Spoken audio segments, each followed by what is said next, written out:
नमस्कार जी। सबसे पहले कल महाशिवरात्रि थी, तो मैंने अर्धनारीश्वर की पूजा करी।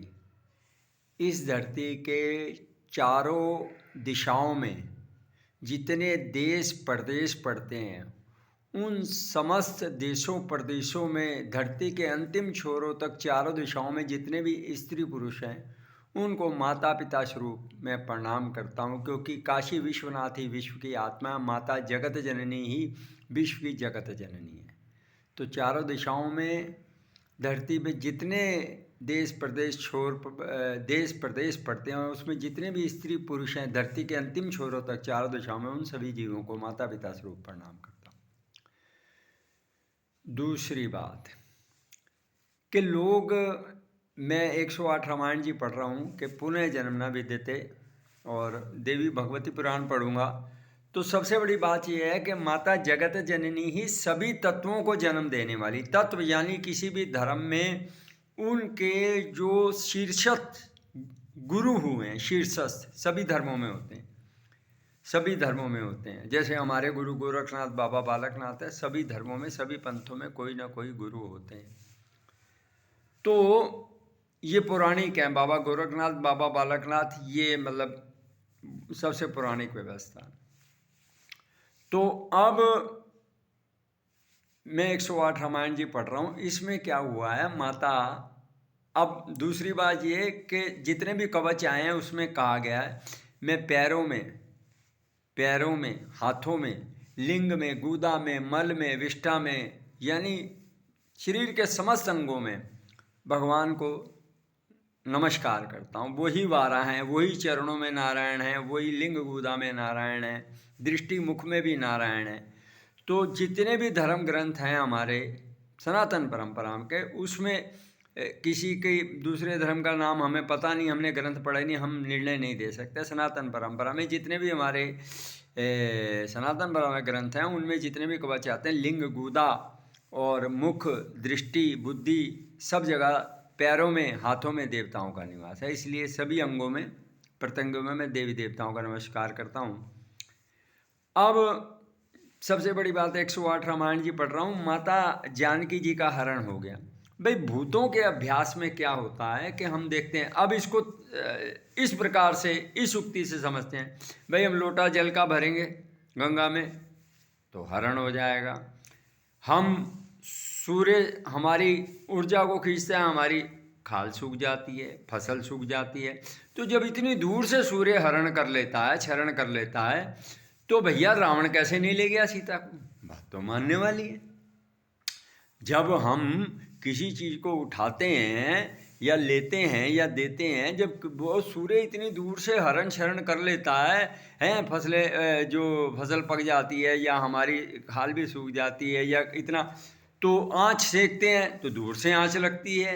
बात तो ठीक है भाई, प्रैक्टिकल रूप में तो मानना पड़ेगा कि हाँ भाई, जब सूर्य इतनी दूर से ले जाता है तो रावण ने तो उठाया था, तो कैसे नहीं हरण हुआ? हरण तो हुआ, बात माननी पड़ेगी। अब ये तो बात हो गई भौतिक शरीर की। भौतिक शरीर से हम भूतों के अभ्यास से जिसका जो भी ट्रांसफ़र करना चाहते हैं, पानी भी बढ़ा देते हैं, लैट्रिन भी घटा बढ़ा देते हैं, ये तो भूतों का अभ्यास है। शरीर भी घटा बढ़ा देते हैं, ये तो प्रैक्टिकल हो गया कि जब भूतों से ही हो जाता है हम ले सकते हैं। तो हमने तो भूतों के अभ्यास किए हैं, तो हम तो भूत को ही भगवान मानते हैं। तो हम कहते हैं कि भैया यही सत्य है, और वास्तविकों में है भी यही सत्य। पूरे जगत को, पूरी दुनिया को ये भूतों की माया ही तो भ्रमित कर रही है। और सत्य भी है कि भौतिक शरीर था और भौतिक शरीर को रावण ने उठाया और ले गया। भाई मानना पड़ेगा, कोई माना नहीं कर सकते, इतने तर्क आ गए। अभी तो मैं इस पर शोध नहीं किया, शोध करूंगा तो 1000 तर्क और दे सकता हूं कि रावण ने हरण किया ही किया था। लेकिन अब आप आ जाइए तत्व की ओर।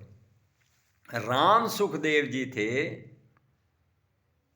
ऋषि केश में, जो बड़े बड़े पंडित हैं ना, धुरंधर, वो भी उनके सामने पानी भरते थे। कुछ निम्न वर्ण से थे, भी बताना पड़ता है, निम्न वर्ण से थे, और बड़े बड़े धुरंधर पंडित उनके सामने पानी भरते थे।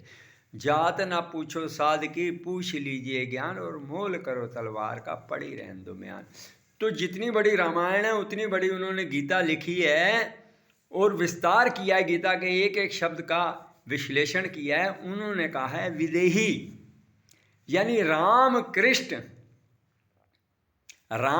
कृष्ण और सीता राम ये विदेही हैं, यानी ये देह से परे हैं। पार्वती जी ने उपटन से गणेश बना दिए थे, हैं, सभी देवताओं ने अपनी शक्तियाँ दी तो दुर्गा जी उत्पन्न हो गई। विष्णु ने और शिव जी ने अपनी अपनी शक्ति, एक प्रकाश का पुंज निकला तो अयप्पा स्वामी बन गया। अब भौतिक शरीर कहते हैं कि चलो खैर। अब यहाँ पर आइंस्टाइन और रामानुजन इन्होंने कहा कि हमारे पास इन्फिनिटी का सूत्र है, यानी ब्रह्मांड के अनंत की खोज हम कर सकते हैं। और इन्फिनिटी के सूत्र से ही नैनो टेक्नोलॉजी आई है। नैनो टेक्नोलॉजी में क्या, कुतुब मीनार को हम मोबाइल के माध्यम से, जब 30 GB आ जाएगा, अभी 5 GB चल रहा है, 5G चल रहा है, 6G आएगा, उसके बाद जब 30G आएगा तो ये चीज़ सुविधा हो जाएगी कि स्वाभाविक रूप से नहीं, यानी प्राकृतिक रूप से नहीं, वो फ्यूचर में संभव हो भी सकता है, नहीं भी, लेकिन एक प्रैक्टिकल रूप से मेरे पास एक गिलास पड़ा है दूध का भरा हुआ, तो वो दूसरे की टेबल पर पड़ा होगा, चाहे वो उसे कंज्यूम कर पा रहा है, उसको पी पा रहा है, नहीं पी पा रहा, एक एक्चुअल फिगर उसकी 8 डायमेंशनल जो पिक्चर है वो उसकी टेबल पे एज वेल एज प्रेजेंट हो रही है, जैसे यहाँ पर प्रेजेंट हो रही है। आप समझ गए ना। तो इसको आइंस्टाइन और रामानुजन ने कहा कि सीक्रेट ऑफ इन्फिनिटी, यानी अनंत ब्रह्मांड की खोज हम कर सकते हैं। क्या अब इसका सीधे शब्दों में क्या है कि सितारे कितने हैं ये हम गिन के बता देंगे।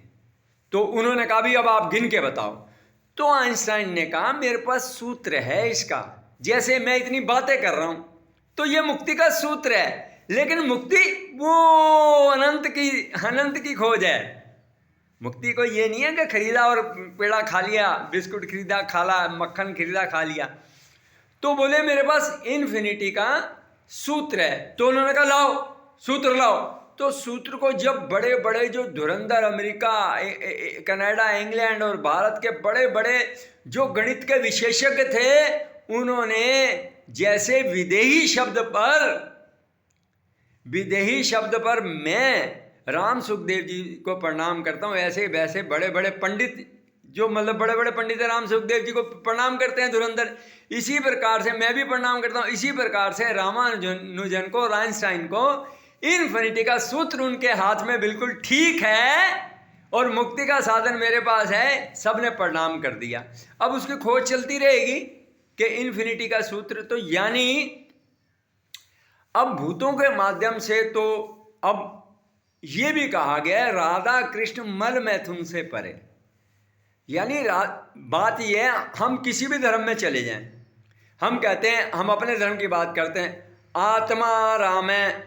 अब सभी अपने धर्म के जितने भी तत्व प्रकट हुए हैं धरती में, उस नाम से जोड़कर अपने आत्मा को जोड़ लो, कहेंगे हाँ हाँ, सब कहेंगे हाँ हाँ हाँ ठीक है, आत्मा राम है, यानी परम आत्मा, सुपर सोल, यानी एक बहुत बड़ा, जैसे समस्त सितारों को धरती के और इससे भी करोड़ों गुना ज्यादा सितारों को एक जगह इकट्ठा कर दिया जाए, वो हो गया सुपर सोल यानी परमात्मा। अब उसमें से अब एक आत्मा निकलती है तो वो जीव के शरीर में आ जाती है, वो हो गया परमात्मा, यानी परमात्मा का अंश आत्मा। तो जब आत्मा न जलता है न कटता है तो माता जानकी जी का हरण कैसे हो गया? जो सबको आत्म स्वरूप प्रदान करने वाली जगत जननी जगदम्बिका माता जानकी, जो कि राम भगवान विष्णु की अर्धांगिनी लक्ष्मी है या शिव की अर्धांगिनी पार्वती है या भगवान कृष्ण की अर्धांगिनी रुक्मिणी है, तो उनका हरण, क्योंकि वो तो शरीर है ही नहीं, राम सुखदेव जी ने बार बार कहा है विदेही। और इसी बात को जिन्होंने इन्फिनिटी का सूत्र खोजा है रामानुजन ने और आइंस्टाइन ने, फिर वो हमारे देश में आकर महात्मा मंगत राम सरीखे और तुलसीदास जी सरीखे और जितने भी सभी, मैं नाम नहीं लेता, लोग लड़ते हैं, सभी धर्मों में जितने धर्म गुरु हुए हैं उनके चरणों शरणों में आकर कहा है कि महाराज हमें मुक्ति का साधन बताइए। यानी आइंस्टाइन जिसने कोड ऑफ इन्फिनिटी खोज लिया है, वो अंत में भारत में आता है कि प्रभु हमें भी भगवान बताइए। तो यानी माता जानकी जी का हरण शरण असंभव है, क्योंकि वो तो प्रकाश का पुंज है, राम प्रकाश का पुंज है। शरीर भगवान इसलिए धारण करती है, भगवान इसलिए धारण करते हैं, हम जो है हमारी मानसिक स्थिति जो है एक चिड़िया चींटी एक टट्टी के कीड़े से ज्यादा नहीं है। तो बोले भगवान साधारण आदमी कैसे पहचानेगा? ऋषि मुनि तो पहचान लेंगे, तत्वज्ञ भी पहचान लेगा, मेरे जैसे मूढ़ जीव कैसे पहचानेंगे? हमारे जैसे मूर्खों को भगवान का बोध कराने के लिए भगवान हमारे जैसे जीवों पर दया करके शरीर धारण करते हैं। भगवान शरीर से परे की चीज है, इसीलिए निराकार उपासक आधे आधे हैं, 50-50। तो इस धरती के चारों दिशाओं में समस्त धर्मों को, समस्त प्रजातियों को, समस्त जीवों को, स्त्री पुरुषों को अर्धनारीश्वर स्वरूप में प्रणाम करता हूँ। सिया राम मैं सब जग जानी, करूँ प्रणाम जोरी जुग पानी। मेरे अर्धनारीश्वर 50-50 घोष की आकाशवाणी की लाज बाबा नीलकंठ महादेव अर्धनारीश्वर रखेंगे। सिया राम मैं सब जग जानी, करूँ प्रणाम जोरी जुग पानी। जय राम श्री राम, जय जय राम।